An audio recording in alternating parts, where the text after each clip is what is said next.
lot of good things that happened this year for us. I think still, though, I'm going to hang on the Seattle game. The fact that we got that close to the playoffs and didn't quite get in, I think that's just motivation for me and everyone else on our team to work that much harder this offseason to make sure that we get in next year. But I think if you look at where we started the year as a team and where we finished the year, it was night and day. I mean, we were so much better by the end of the year that, that's something that I'm proud of. And I think if we can use the steps that we made this year and use this year as a stepping stone into next year, I think we've got a shot to be a really good football team next year. Sam, I know you talked about wanting to use the offseason to really sink your teeth into the West Coast offense. Now you've got a whole other offense. Yeah. Can you just talk about sort of the changing mindset and the challenges of the offseason? Yeah, part of me is a little bit frustrated because, like I said, when we finished our year, I was really looking forward to spending more time in the West Coast and really getting into detail this offseason. But part of me is extremely excited to be working with Josh McDaniel. I think if you look at what he's done with some of his offenses and some of his quarterbacks in the past, I mean, as a quarterback, you can't not be excited to be in one of those offenses. So it's definitely going to be a challenge, and it's definitely going to be a lot of work. But I went through this same process last year, trying to learn the West Coast, and I feel very comfortable going through the process again, learning his system. Did you meet with him this week? Or are you I did not. I don't know. I'm sure, sometime down the road when that is, I don't know. Sam, with the labor unrest, your off season is not going to be a normal off season. How much will that hamper you? Yeah. I don't know. I think it hampers me and my teammates as much as we let it. Even though there could be a lockout, there could be a strike, we're still going to have to get together. I think we all understand the importance of the off season. It's definitely way too important to let it go by without us being together. So, if the labor negotiations don't go well and there is a lockout, we're going to have to figure out our plan, whether that's, meeting here, whether that's meeting somewhere where the weather's warmer, we're going to have to get it figured out. Is that kind of like when you're in college and want the quarterback to run the stuff? Yeah, I mean, I guess if you look at it like that, it kind of is. Get on the phone, try to get as many guys to show up as you can, and then, whoever shows up, you get as much work done as you can. Sam, what do you see as the main differences between the West Coast you were in and the offensive game this spring? Just from the outside looking in, I think they spread it out a little bit more, but I really haven't spent that much time into it, so I couldn't give you a true answer on that question. I talked to Dominican Sue down in Dallas for Super Bowl week after he got his award. He said he thought he'd be successful his rookie year. He wasn't saying cocky, but he thought he'd be successful. Did you think you'd be as successful your first year? Yeah, I think that's the mindset you have to have too. Especially at the quarterback position. I remember going through the process last year, and the common theme was, everyone wanted to talk about the quarterbacks who had been taken high and had failed. And everyone wanted to point out their numbers, and they wanted to try to tell me that just because I was a rookie and if I played next year as a rookie that I was going to fail and that I was going to have,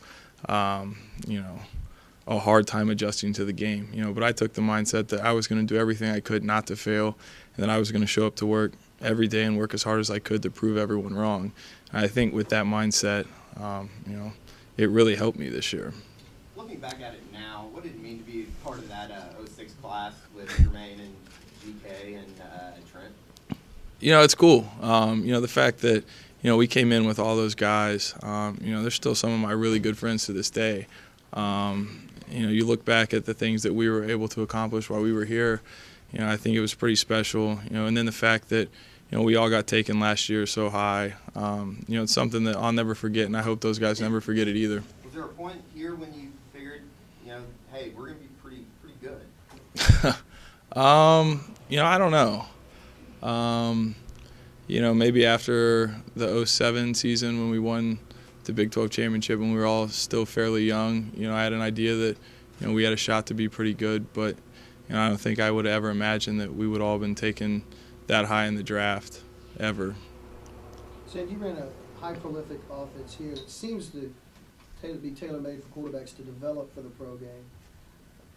Once you got into the pro game, did you find that you were developed pretty well here, that you had a pretty good foundation going into the league? Yeah.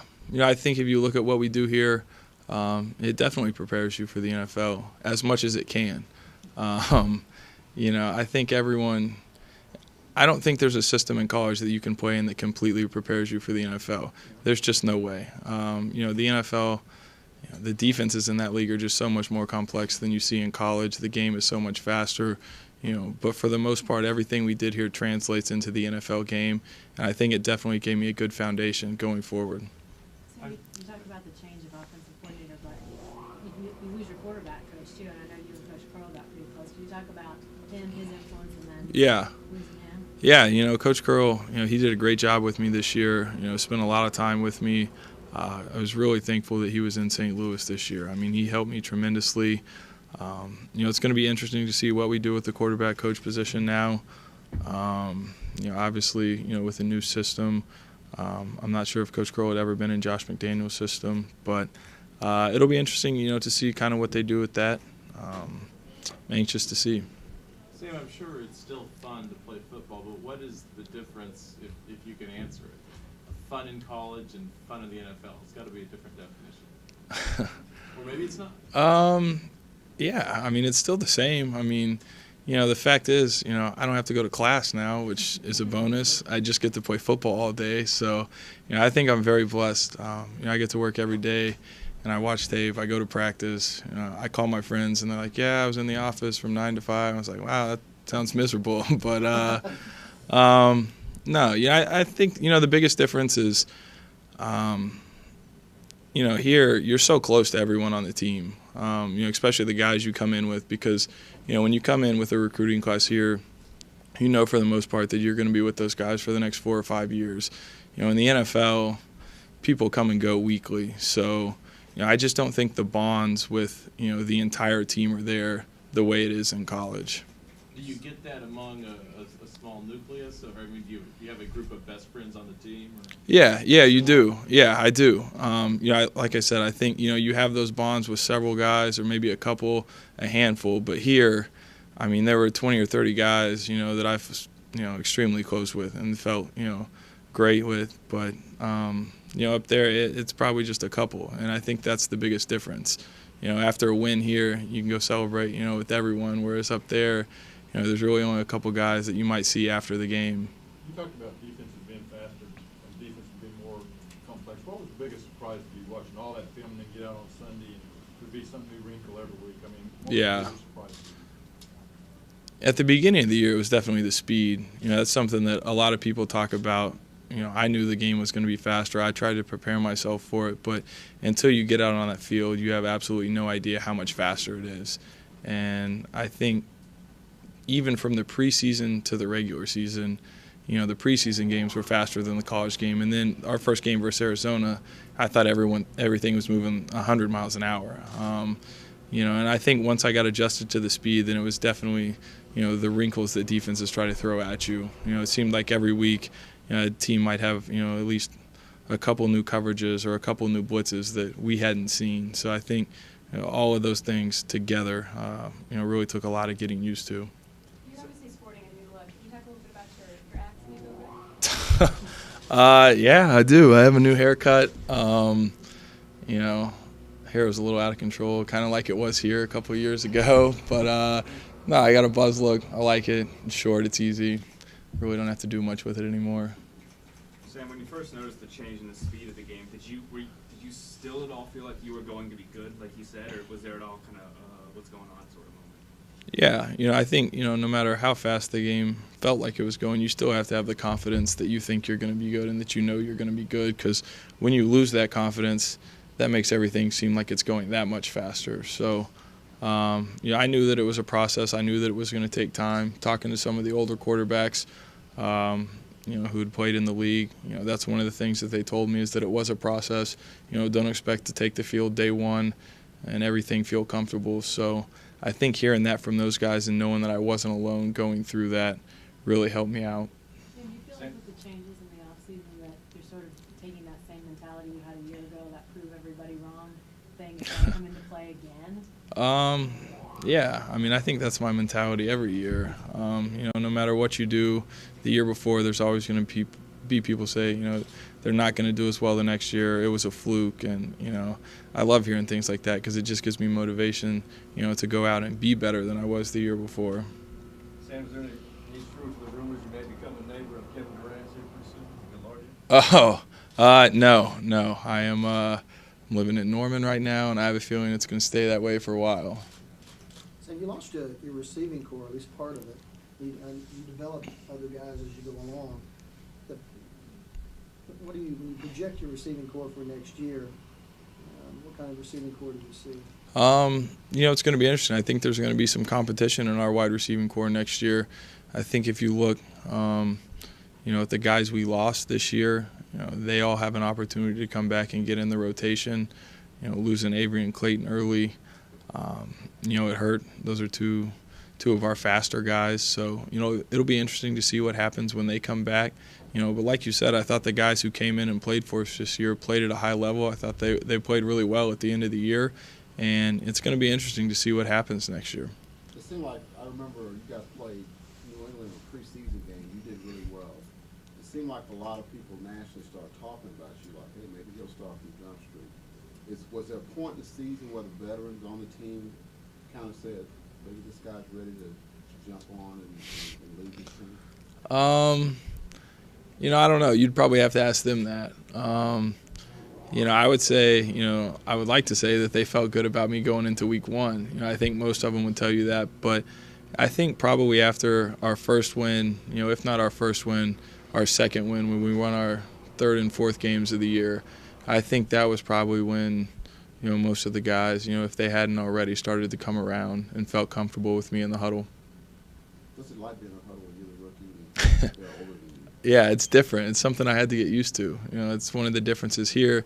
You're fairly close in age with everyone in the huddle, but up there you step in the huddle and some guys are, 30, 31, married with a couple of kids. So, I knew I wasn't going to come in day one and tell those guys what to do. I knew that I had to earn their respect. I felt like I did that through my work ethic. And, our vets were great this year.